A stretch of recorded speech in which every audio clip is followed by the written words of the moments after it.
Welcome back to Wartime Cafe on Free Palestine TV. I'm your host, Laith Marouf. And before we continue with this episode, I ask you to press the subscribe button on whatever social media platform you're watching this on, and to go to our website, freepalestine.video, to donate so we can continue bringing you this content. On this episode, we have a returning guest. It's been almost 2 years since we interviewed you. Mohamad Hasan Sweidan, PhD candidate for the second time, and host and analyst at the Cradle Media, which a lot of people in the West right now are reading. And now there's an Arabic platform that you're writing on, and you're producing content for them.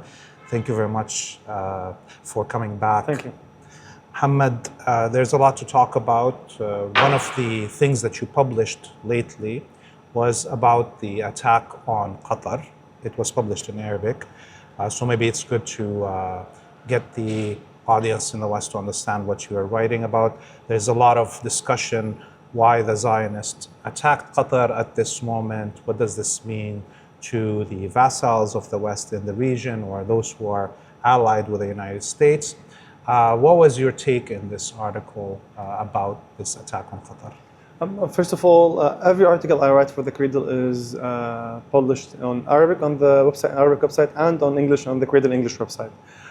Simultaneously? Simultaneously, yes. Okay, so it's just me that didn't see the English version. It's on both.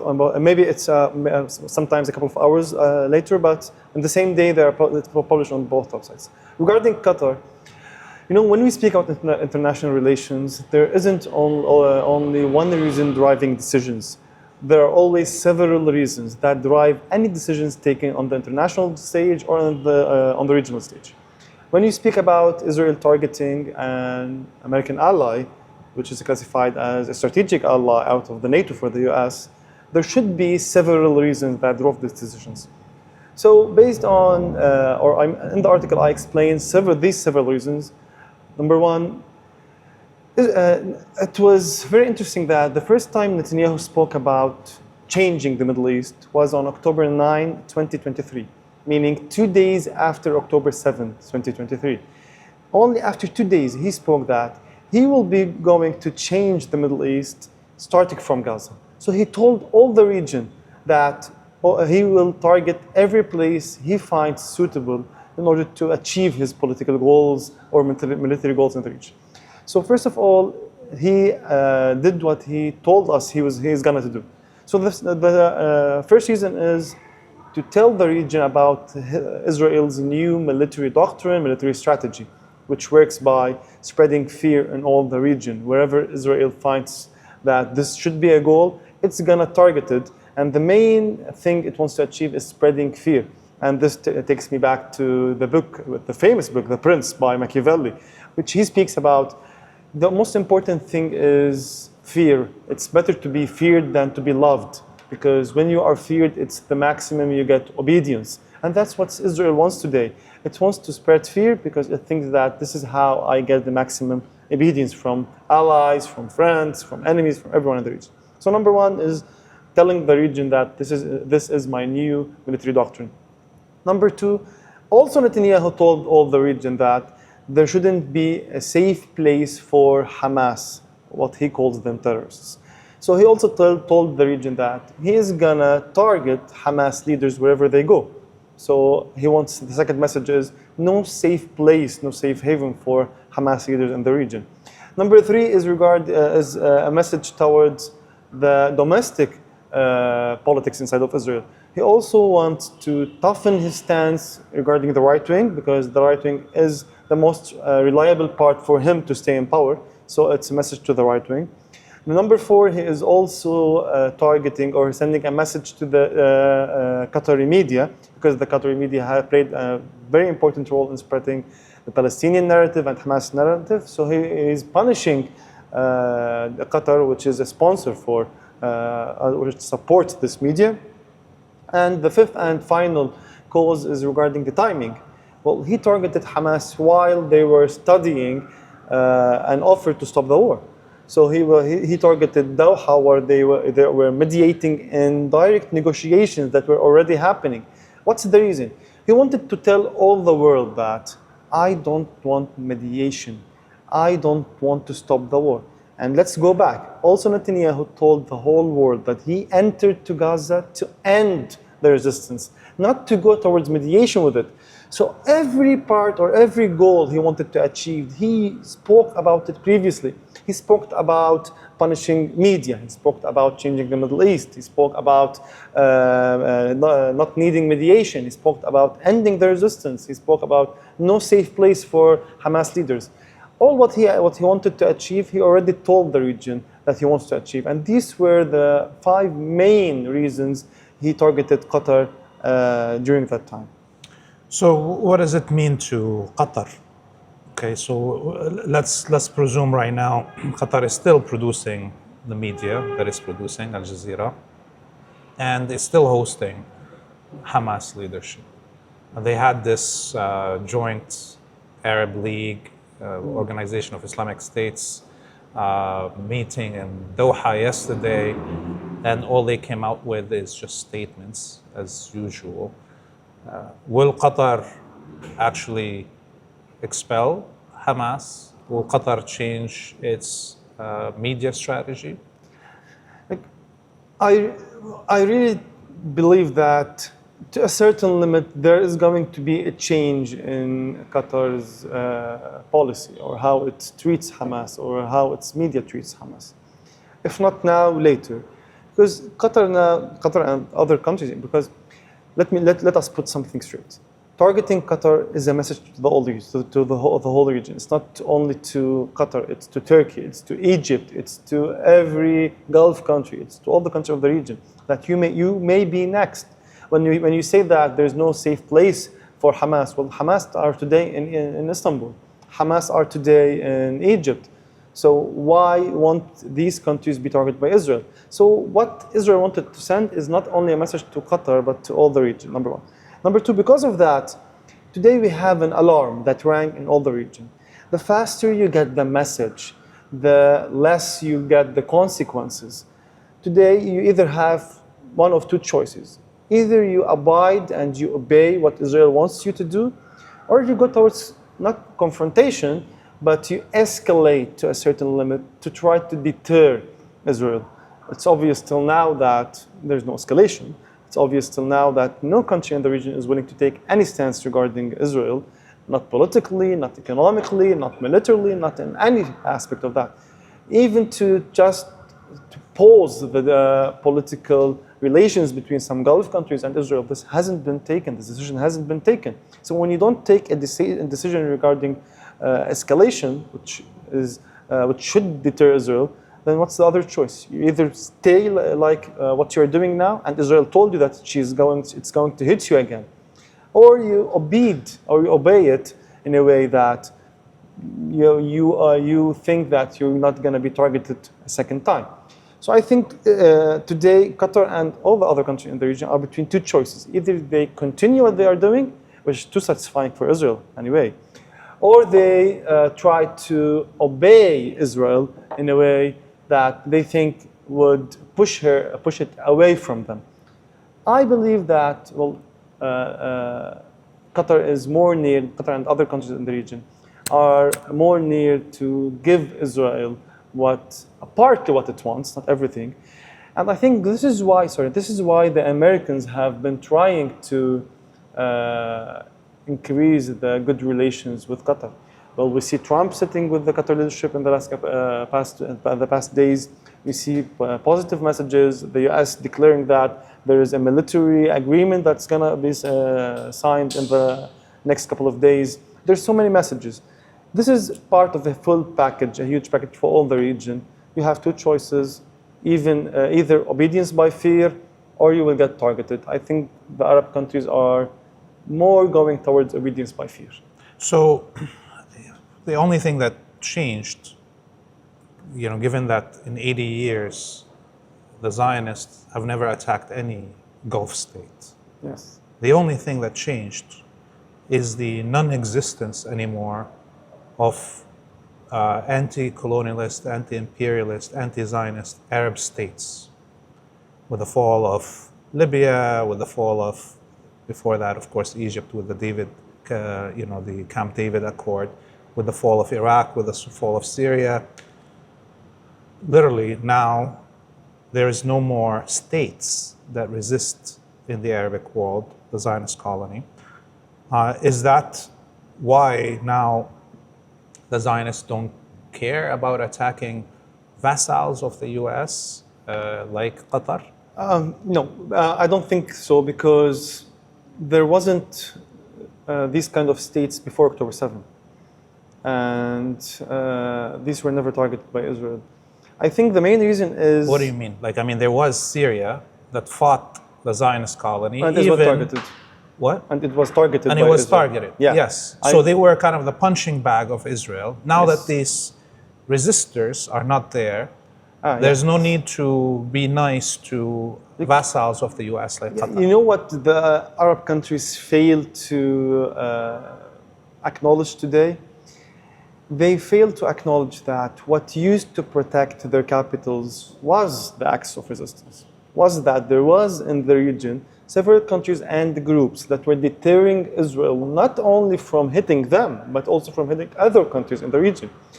When the axis of resistance, when any group of countries or organizations that are anti-imperialist, when it is weakened, then you will see the true face of Israel, that Israel has no boundaries. From before Israel's declaration, going back in history before Israel's declaration, Israel already had so many writings in history, in its religious books and everything, declaring that it has no borders.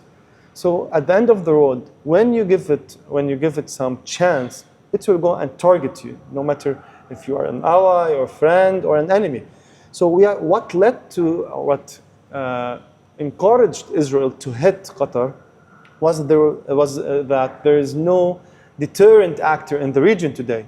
It's well known for everyone that the axis of resistance is weakened. It's well known for everyone that the axis of resistance can't act in the way it used to act before. So when this axis was weakened, then Qatar was hit. And I truly believe that in the near future, Egypt would be hit. Maybe Turkey won't, because Turkey is part of the NATO, but I'm sure Israel will find a way to target Hamas leaders inside of Turkey. So it's the whole thing about deterrence. Not having deterrence means the whole region is for Israel to target wherever it finds. And not only Israel, because I hate speaking about Israel as an independent actor. It's not an independent actor. It's an actor that works inside a Western axis. That's how it works. So when you don't have a deterrent factor, then Israel, along with the US, along with Britain, along with Europe, and with many countries around the world, will go and target you. And that's how the region works. That's how politics works. That's how international affairs works. It's always a matter of power. When you don't have power, then you will be targeted. And there is a lot of talk right now, obviously, about a return to a war in Lebanon, maybe even in Iran. But we see here in Lebanon the government attempting to follow the orders of Washington to disarm resistance, including Hezbollah, in the country. And there was 2 votes at the cabinet. And I think many of the audience in the West doesn't understand the difference between the 2 votes. We heard much of the resistance leadership and the resistance media call the second vote a retreat from the brink. Let's explain that. What has happened between those 2 votes? What's the possibilities of the military actually acting on a directive to disarm the resistance? And will Hezbollah, accept such a thing? Obviously, we heard Sayyid or Sheikh Naim al-Qasim say they will not disarm. But if such a situation happens, would Hezbollah confront anyone that tries to disarm them? So, kind of a 3-headed question there. Now, let me start with the end. One of Hezbollah's weaknesses is that its red line is always known for the other actor. If it's the Israeli enemy, for the US, for other competitors inside the country, for anyone, always Hezbollah's red lines are well known for everyone. In Lebanon, Hezbollah has always put a red line, which is not having domestic problems here. So it's protecting the civilians, it's protecting the government, not leading to problems with the government. I think that this is what encouraged the government to abide with the American and the Israeli drivers to go and take the decision of disarming Hezbollah. They thought that Hezbollah won't go towards a clash with the military or with anyone for any reason, because this is a red line for Hezbollah. What Hezbollah did is that he said to everyone that this is my red line and I am willing to move above it if this means that, or this is what it takes to protect the weapon. So this was the main factor that changed things. And that's why the second vote was pausing, if you want to say, pausing the operation of disarming Hezbollah. Because when you have a very costly operation without well-known goals to be achieved, because no one today believes that he can force the disarmament of Hezbollah. Hezbollah still has a lot of power, and domestically, well, he has at least 1 million person willing to go to the streets to defend these weapons. And this, we have seen this in the funeral of Sayyid Hassan. So when you have this area of strength, then no one could stand against you. And this is what led to the pause of the decision to disarm Hezbollah. Number two, all the audience should know that the decision to disarm Hezbollah isn't a Lebanese decision. It's a decision that the US wants to enforce on the government, number one. It's a decision that Saudi Arabia wants to enforce on Lebanon. And number three, it has some factions inside of Lebanon, mainly the right-wing Christians, that want to enforce such decision. And if you read about the history of Lebanon, you can know that whoever is with the disarmament of Hezbollah inside of Lebanon domestically, historically, he was allied with Israel. So you have an axis here, starting with the US. When I say the US, I mean Israel too. So US, Israel, number two, Saudi Arabia, number three, some domestic players. And when we speak about domestic players, it's very good to know how much these domestic players have influence inside the country. Well, when we see the last elections inside of Lebanon, we can see, for example, the Lebanese Forces Party got 9% of the votes. So when we see all the numbers, we can say that the parties that support the disarmament of Hezbollah don't exceed 15% of Lebanese votes.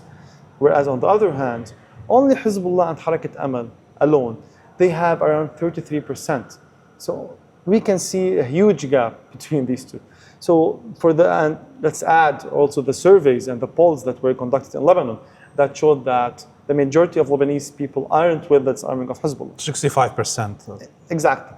So at the end of the road, we have an outside interference, US, Israeli number one, Saudi Arabia, Saudi number two, and some domestic players that don't exceed 15% of the Lebanese votes that are driving this decision. And number three, I don't really think that we are going to reach a clash. Why? If we are convinced that it's mainly an American decision, driven by American pressure over Lebanon, we should know how the Americans work. When the Americans work, they put a strategic plan for several years to work on. They try to avoid costly plans on their interests. Inside of Lebanon, they have core interests. Mainly, they believe that the current government and the current president is aligned with their interests. So they don't want anything to affect their ability to rule the country. Number two, they had several experiences in the region, in Afghanistan, in Iraq, in several countries, with the groups that they classify as similar to Hezbollah. They had experiences trying to target them militarily, and it's failed. So how should we act with them? Based on what they publish in studies and official documents, they believe that the best way to act with these groups is to work with them on time, try to differentiate between the organization as an organization, and the group and the people that support it. So when you have to divide between the people and the organization, then you can act against the organization. That's why several narratives are being spread in Lebanon today. Number one, they are saying that, well, Hezbollah is not a resistance, it's a militia. Number one. Number two, they are saying that, well, Hezbollah doesn't have domestic support, which are two lies. Number three, they are speaking to the people that support Hezbollah and telling them, what did you gain from Hezbollah? They are spreading doubts inside these people. And they are willing that through these ways, along with economic pressure, political pressure, stopping rebuilding of the country, and military pressure from Israel, this will lead to the divide between, first, the Lebanese people and Hezbollah. Number two, between Hezbollah's community and Hezbollah. When they reach this point, then they will act against Hezbollah as an organization, not as a society. That's how they work. And I think this is what they are doing today. They don't want a clash, because a clash is very costly for their interests. They are working on a strategic plan on the long term to divide the country, first between Hezbollah and the Lebanese community, then between Hezbollah's community and the organization. Then they could act against Hezbollah as an organization. It will be less costly and it will protect their interests. That's how they're working. In the current phase, it's enough for them for that the government is treating Hezbollah not as a resistance, and they have many narratives that are spreading in the Lebanese media, and it's affecting how Lebanese think. And that's how they are acting today. But there is definitely a, kind of a opposition between that and what Netanyahu and his greater Israel plan is, and his actions, as we see in Syria or the actions in Qatar, that he's not a person that's going to be waiting for generational change to happen in Lebanon to weaken Hezbollah. So can we say this contradiction, Netanyahu's will outweigh these long-term strategies that the U.S. is putting forward? Yes, Netanyahu prefers to go towards more faster ways to achieve the goal of ending Hezbollah. But he has several problems. Number one, when you speak about Palestine, Israel has all the leverage it wants, or all the free will it wants to act in the best way it finds. So you can kill as much people as you can apply the strategy you find best. In Lebanon, it's different. In Lebanon, there is American core interests that the Americans want to protect. Number two, let's ask ourselves, what do Israelis need from Lebanon now? The main thing they want is that Hezbollah not to be a threatening factor to Israel. And that's the margin it works inside. So it targets any person of Hezbollah that's found in the south, for example, and it targets any person in Hezbollah that's in Beirut or any other place that is working on threatening Israel. That's how it protects itself from people. And when it finds a place that has weapons or something, it targets it. So it has two ways to work in the strategy: targeting people and targeting places. And in targeting places and in targeting people, it's moving in an escalatory way. Yesterday, Nabati was hit, and it was the first time in the declaration of the Israeli army they say we hit not a place that has weapons, but just a center. So it's an escalation. So now Israelis are telling Hezbollah and the Lebanese people that it will not only hit a place that has weapons, it will also hit a place that is only for Hezbollah. Just because of it is for Hezbollah, Israel will hit it. So what's the next phase? Maybe the next phase is starting to hit the elected officials. For example, regarding people, elected officials, or hit Qardal Hassan, or some cultural organizations that don't have a military side. But in a way, they did that already with attacking all the medical centers of the Islamic Medical Association. Yes, true. And so I can see where you're going with this, but I feel in a way there is no limits for the Zionists. They can commit genocide in Syria, in Palestine. They committed arguably genocide and ethnic cleansing in South Lebanon with the destruction of all the majority of the frontline villages. And the West doesn't care if it's Christian, Muslim, Shia, Sunni. Israel can kill whoever they want to. And given that the genocide in Gaza is continuing at even a higher pace than before, the possibilities of Israel attacking Lebanon, in my mind, increase. Yeah, look, I always have I always don't neglect the possibility of Israel attacking Lebanon. What I'm saying is that its goals in Lebanon are already achieved to a certain limit, and it's continuing to achieve them without having to bear the costs of war. Number two, today Israel has much less information about Hezbollah that it used to have before the last war. So it doesn't know for 100% the consequences of such war. So why go towards a place where you don't know the consequences? While you are in a place, you achieved most of your goals and you are continuing to acting freely inside the region, inside the country, and working on achieving more goals. That's why I believe the possibility of a high escalation that could lead to a war in Lebanon is low.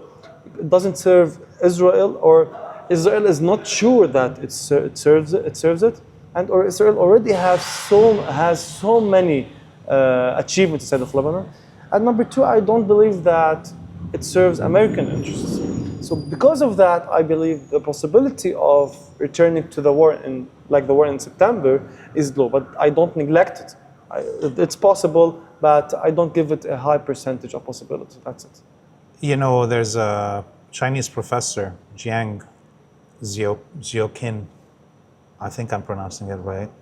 I don't know if you've seen any of his videos, and he talks about esotericism as a driving force behind what's happening right now in the region. I mean, clearly people in Hezbollah believe that there is a religious aspect to this war. The Zionists themselves openly say that this is a religious war, and we're Amalek to them. And clearly much of the leadership in the West sees this in Armageddon kind of angle. So with the genocide in Gaza being so exposed and more hate is building up against the Zionists, Professor Jiang argues that they actually want people to hate them more, that they're doing all this genocide in the open purposefully, that they may attack Lebanon and kill more civilians for the hell of it just to get more people to hate them, because of what he argues is their strategy of the river behind you, of trying to get all the Jews together against the world, because they see also the end of the world is the Jews versus the rest of humanity, which they don't see as humanity, as the final war. So, can we actually see more reasonable understanding of the actions of the Zionists when we analyze it from this esoteric religious point of view than just plain financial or military considerations? If you follow up with what Israel officially declares and what it writes in several articles or several studies, you can see that Israel to a very high limit is very reasonable. It's very realistic from its point of view. It's reasonable to a limit that it told the whole world what it's doing, what's its end goal. The problem isn't with Israel. The problem is that in the region, no one believed that Netanyahu will go towards his goals. He told us, from day one, he told us that the war in Gaza is to end the resistance. He told us that the war in Gaza is to occupy the whole of Gaza. He told us that the goal of Gaza is part of changing the Middle East. He told us that he's going to target every country in the of the axis of resistance. He told us that he is fighting, he called the axis of resistance as an octopus, where he is going to hit every hand, then he's going to hit the head. He told us that he is going to move after the leader of Hamas, no matter in any country they are. So he already told us every part of his plan. The bad thing is that no one believed him. No, he said he's going to have greater Israel. Yeah, also, but no one is believing. Till now, very few are believing him. And that's the main problem. No, I think Israel is very reasonable. It's seeing that it has a very existential threat inside of Gaza. The cost of this threat is to have a very bad reputation. But the benefit is ending anything called a Palestinian state, ending anything called a Palestinian case. So for Israelis, the cost is bearable. Well, the benefit is much big. I can end the Palestinian case. That's how he thinks. So for him, yes, if this needs for me to commit genocide, I'm going to commit genocide. He is willing to bear the costs. But is this the right decision or not? This is what we're going to see. But for him, this is a bearable cost. For, I think, every scholar around the world, this is the most stupid strategic decision any leader could take. Because when you speak about Israel, Israel wasn't established to be an entity. Israel was established to be a country, not only a country, a democratic country. It was established for two main reasons. Number one, to be a safe place for Jews, because Jews weren't safe in Europe. And number two, to be a state, between quotations, that can protect Western interests in the region. Well, let's see what's happening today. Today, no one around the world believes that Israel is a safe state or a safe place, not for Jews and not for anyone.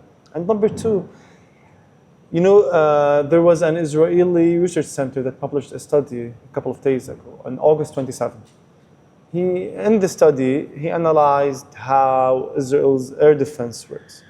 Well, there is numbers inside the study that state Israel only participated in 20% of the air defenses that protected it. The other 80% was American, meaning that Israel is not an entity or a state that can achieve the American goals in the region, but rather Israel is an entity that always needs 80% of American power to protect it. So the two main reasons to establish Israel aren't achieved today. That's what's the important thing. And number three, let's see how, or the effect of the international community, the international public hating it. Today there's a question inside of Israel. Will the hatred of Israel be a factor affecting the elections in Europe, affecting the elections in the US? Well, the answer is yes. Not now, but a couple of years later. This will be a factor affecting how the American and how the Europeans will vote inside their countries. That's why I speak about an existential threat for Israel. It's not about your reputation. Well, the American reputation is very bad. But it always maintained or tried to convince the world that it's the number one country protecting human rights. Israel crossed every red line. No one can protect it anymore.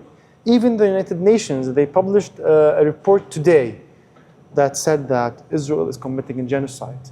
So United Nations, European countries, even some in the US are declaring that you are a country that is committing genocide. And this is affecting how you continue in the future. So yes, I believe that Netanyahu, he believes that he is acting reasonably. He believes that he is acting realistically. He believes that the cost of ending the resistance, he can bear it. But I and many scholars around the world believe that he is going in a strategic failure that will lead to a certain limit in ending this. So, you know, he needs to commit genocide in order to end the Palestinian question. Yes. But that's exposing Israel to the hate of the world. It's now the pariah that everybody hates. which causes him to commit more suicide, more genocide. You know, he has to run forward. In a way, this is what Professor Jiang was saying. And as we see, the Jewish populations outside the Zionist colony are now also feeling the hate because the vast majority of Jewish organizations in the West supported the genocide and still do support the genocide.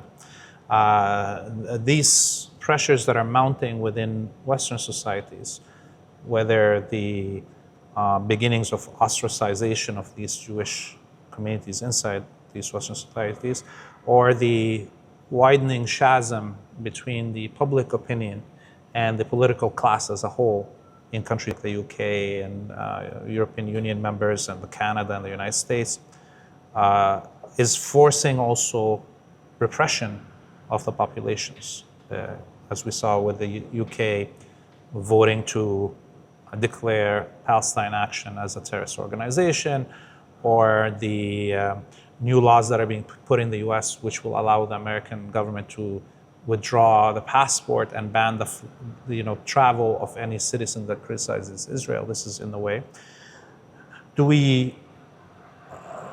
Should we expect more confrontation in the West from these societies, clashes? Will the West continue to repress their own populations to safeguard the Zionist colony? Is there any clash point coming in the horizon? Not only clash point. I believe that a clash point is coming inside of Israel. Netanyahu got approximately between 40 and 50% of the votes. Today, inside of Israel, you have around 45 to 50% of the people that reflect the right wing.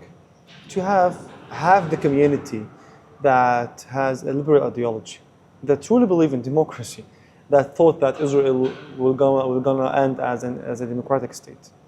Today, these are writing articles and writing researchers and are raising their voices, not against ending the resistance, but against how the leaders inside of Israel are acting. They are saying that Israel should be a democratic state. It's moving toward the right wing. This doesn't suit us. So it's not only about in Europe or in the US, it's also about inside of Israel. Half of the community wants Israel to be a democratic state. They feel afraid to be inside an entity or a country, between brackets, that reflects the right wing. They feel that it doesn't reflect their beliefs. That's why they prefer now going to Europe, to the US. So I think that a clash is going to happen inside of Israel, not now, but maybe after the war ends. And also another clash is going to happen between the international community and Jews, because, well, Israel is speaking on behalf of the Jews. Today, Israel is committing genocide on behalf of the Jews. So today you have university students, and the funny thing is that, the ironic thing is that, well, university students in the US, in polls, are showing that they are with giving all of Palestine to Hamas. Not to Palestinians, but to Hamas. This is the first time in history where you have American university students that support an organization that is classified as a terrorist organization inside the US. So this is how much we have a clash. We have a clash between Jews, between Israelis, number one, between people that want Israel to be democratic, and between the right wing. Then between Jews that don't believe that Israel reflects them.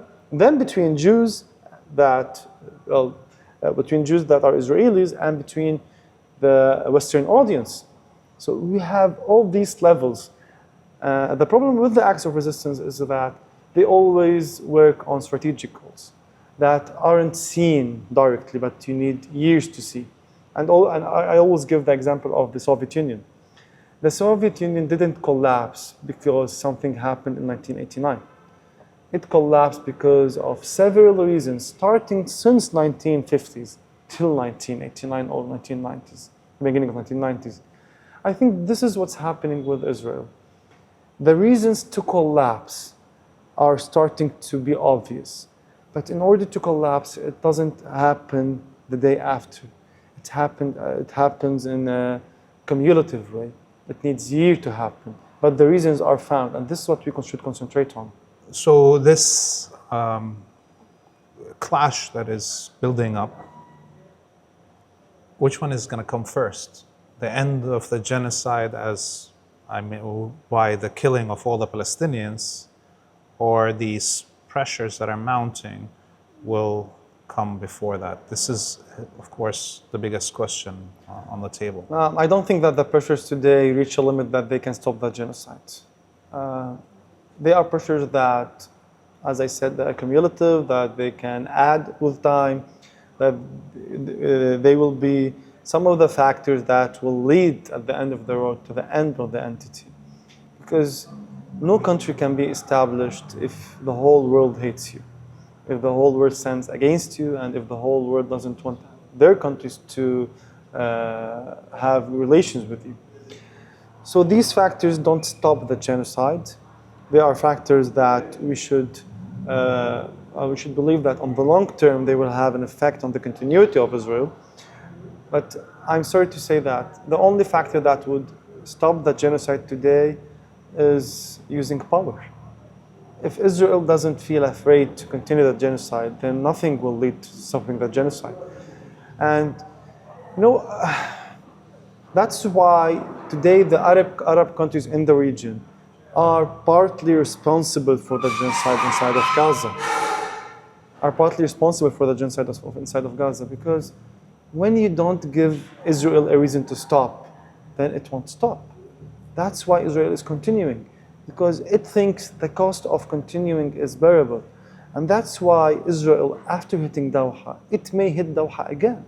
It may hit Egypt, it may hit Turkey, it may hit any country. Because you didn't deter it after hitting Doha, then why won't it continue to do that? So when the Arab community, number one, and when the regional community, number two, doesn't use power, and here I don't speak only about military power, you may use political power, you can use economic power.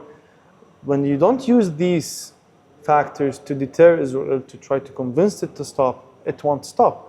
And the very bad thing is that the Arab countries didn't only leave Israel to commit genocide, it assisted it to commit genocide. How?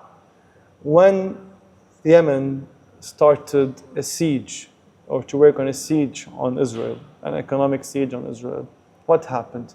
You have a land corridor that starts from the UAE, going to Saudi Arabia, going to Jordan, and ending in Israel that was opened. So these countries helped Israel to avoid the economic siege applied by Yemen on the ports of Israel. Number two, the main countries that help Israel get what it needs from energy are Azerbaijan and Turkey, which are Islamic states. Number three, you have Egypt that it opened its ports for imports and exports of Israel. So it's one thing to stand aside and not try to deter Israel, but it's another thing to assist Israel. The problem in the region is that these countries assisted Israel. And let's also speak about the narrative. Even in the narrative, many countries inside the region assisted Israel's narrative. They framed Hamas as a terrorist organization. They framed the narrative of the war the way that suits Israel. So you have two things. Number one, not working to deter is one thing, but the worst thing is that they assisted Israel in every way they can. Well, this brings us to, obviously, the historical record from the early foundation of the Zionist project and the occupation at the end of World War I. In fact, before the occupation, the Saud and the Hashemites worked with the British to overthrow the Ottomans and supported the colonization of Palestine from day one. So, kind of we went back in a full circle here. Qatar was a British colony, occupied in 1890, whatever, and has been a good, obedient vassal of the West. All these Arab states that didn't escape colonialism after World War II helped every stage of the creation of the Zionist colony and its maintenance in every war. True. The Gulf countries worked against Abdel Nasser, worked against the Ba'ath Party, worked against, Hezbollah, worked against the PLO, PFLP, everybody and anybody that tried to defend the Palestinians from the great Palestinian revolt in 1936, where the kings of Saudi and the king of Egypt and the king of Jordan, cut all the supply to the rebels in 1936. So why should we expect anyways any change in the behavior of Qatar or other Gulf countries, even if they get bombed? That's why at the beginning of the episode I told you that I don't expect any change. But speaking pragmatically, you are a country that was hit by Israel. Well, the pragmatic thing, the reasonable thing to do is to take action. When you take action, you are telling the enemy, you are telling the one that targeted you to target you again. So you are giving them a reason because you are weak, because you didn't act. So when you don't act, especially against Israel, then this will drive Israel to continue. I'm saying today that we have one of two. Either you act pragmatically, and I know that the Arab countries cannot act militarily, not because they don't have the power, but because the political decision inside these countries is too much influenced by the West, by the US mainly. But you can at least act economically or politically. At least act the same way you are acting against every resistance group in the region. Well, let's remember what happened in Lebanon when George Qardahi was the Minister of Media. When George Qardahi was the Minister of Media, the Saudis fought the Lebanese government. They threatened with economic siege. They threatened to let the Lebanese people inside Saudi Arabia to get out of the country. They pressured everyone in Lebanon just because of an interview for George Qardahi. That was before he was a minister, which he said that there's no gold from the war in Yemen. Just for this sentence, there was a siege, there was threatening with letting Lebanese people leave the country and everything. Just for such sentence, he said before he was a minister. Act in the same way against Israelis. Let's remember how the UAE and Saudi Arabia acted against Qatar. They had a siege against Qatar. They expelled it from the Gulf Council. They did everything they can against Qatar. What I'm saying that it's a pragmatic thing to do. It's for your interest just to stop fighting the resistance groups. So you have levels of working. Maybe the highest level is to act militarily. Don't act militarily. The next level is to try to act in the economic and political way against Israel. Don't act in that way. At least leave the resistance groups in the region to act. Don't fight them. Don't pressure the Lebanese government to disarm Hezbollah. Don't pressure Hamas. Don't pressure Ansarullah in Yemen. Don't pressure Iran.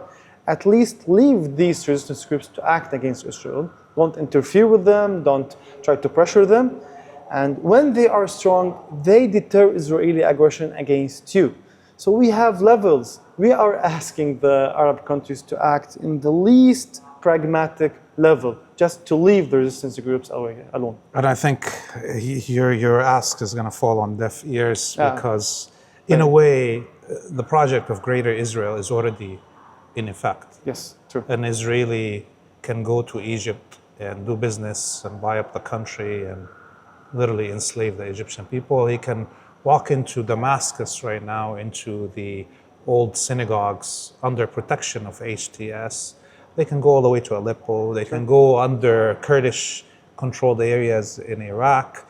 They can go even into Mecca, as we saw one of those rabbis a year and a half ago go inside Mecca. So Greater Israel is in effect. True. Today, I think that Israel is too pragmatic, and it's acting to achieve Greater Israel in two ways. Number one, to occupy when it can. Where it can't occupy, it goes towards normalization. that this normalization gives Israel the influence it needs in the other country. For example, let's speak about UAE. Today, Israel doesn't occupy UAE, but it has a huge influence on Emirati politics. That's how Greater Israel is achieved in the region. Occupy when you can, and normalize and gain influence, political influence and economic influence when you can't occupy. That's the shape of the region Israel wants. And many Israelis today are asking themselves, can Israel be a regional hegemon? Well, it got the military strength it needs to achieve the goal, but it lacks the demographic factors and it lacks the political factors that helps it achieve the hegemony of the region. That's why it doesn't want hegemony. It's working on two things. Number one, to not let any country be a hegemon in the region. That's why it's, for example, targeting Turkish assets inside of Syria. That's why it's targeting Doha. That's why it's targeting the acts of resistance and everything. So if I can't be a hegemon, no one can be a hegemon, but I should gain leverage in the region. Not a hegemon, but leverage. That's how Israel is achieving Greater Israel. One last question. You mentioned 2 questions ago that the axis of resistance works on these plans that are unseen sometimes. When we were talking about the discussion of the schisms that are building up within Western societies and so forth. And so, in a way, this is one of the weakest points of the axis of resistance there. International relations, other than, let's say, Venezuela and maybe Cuba, and when we're talking in the Western Hemisphere. So, why did, up until now, none of those models of international solidarity that we saw in the 60s and 70s with the PFLP and the international resistance groups that supported it in Europe, in North America, haven't yet been followed up on by the axis of resistance, given that there's so much right now sentiment in the streets of the West that is counter what their governments are doing? Should we be expecting that some changes happen on this, that we'll see more outreach to this buildup of radicalism in the West? Because we are still at the beginning of the change. So first of all, we should see what is the limit of the change in the Western audience. Well, is it just dependent on the genocide of Gaza, inside of Gaza? When the war stops, will this public opinion stay with the resistance or not? So we are still at the beginning of the change. We should see how this change in the Western audience develop throughout time. When it develops, if it develops, then we can see a behavior. It will not just be a stance regarding genocide, but it will become a behavior of a Western audience that could become some part of relations between the resistance groups and the Western audience. And number two, I really advise the people to think in this way. Let's see what Israel achieved in the region in approximately 2 years. What is the strategic goal achieved in the region? Inside of Gaza, till now, the strategic goal wasn't achieved. The resistance was weakened, yes, but can Israel say that I ended the threat from Gaza? No. So you don't have a strategic goal achieved inside of Gaza. In Lebanon, the resistance was weakened, yes. But can Israel say that I ended the threat from Lebanon? No. From Iran, the same. From Yemen, is the same. So arguably in Yemen, it's even stronger. Exactly. But till now, Israel doesn't have an achieved strategic goal. So the battle between the resistance and Israel today is to forbid Israel to change its tactical gains into strategic ones. If Israel failed to change them into strategic ones, then Israel would have lost a very strategic war inside the region. If it achieved some of the strategic gains, then we can say that yes, Israel won. Till now, we are still inside the battle. We have to see and observe everything how it develops, how the Western audience develops, how the situation in Lebanon, in Syria, even in Syria. in Yemen, in Palestine, how all these develop. Then we can decide who achieved and what achieved and who won at the war at the end of the road. Well, Mohamad Hasan Sweidan, thank you very much for being with us on this episode. People can read and watch your stuff on the Cradle Media Arabic and English. Hopefully we can sit down another time soon to discuss more of your amazing writings and productions. Thank you very much for having me. You are still watching Wartime Cafe on Free Palestine TV. I'm your host, Laith Marouf, and I ask you one more time to press the subscribe button on whatever social media platform you're watching this on, and to go to our website, freepalestine.video, to donate so we can continue bringing you this content. And until we see you next time, I bid you all a free Palestine and a free Lebanon.